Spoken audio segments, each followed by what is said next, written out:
Hello, in this lecture we will define input device. According to Fundamental Accounting Principles, while 22nd edition, the definition of input device is means of capturing information from source documents that enables its transfer to information processors. So we're talking about that system of entering the information. We want to take it from the source document. That's what's going to provide that information. And we have to put it into our system in some way. That will be the process of the input device. How are we inputting it into our system? Often thinking about a computer system in this case. In that case, the input device ends being something like a keyboard or a scanner or something that will take that data and put it into the computer system to then be processed.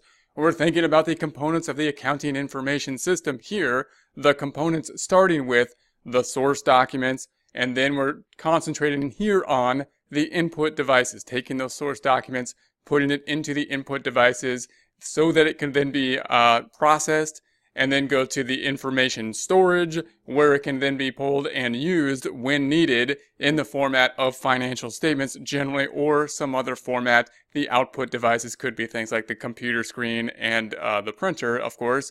So an input device could be something like a scanner. Again, what we're doing is we're taking that financial data, that financial information, we are putting it somehow into the system. A scanner could be used to put the information into the system and say that this is going to be the cost. We might have the sales price and the cost of goods sold, in this case, related to the information here.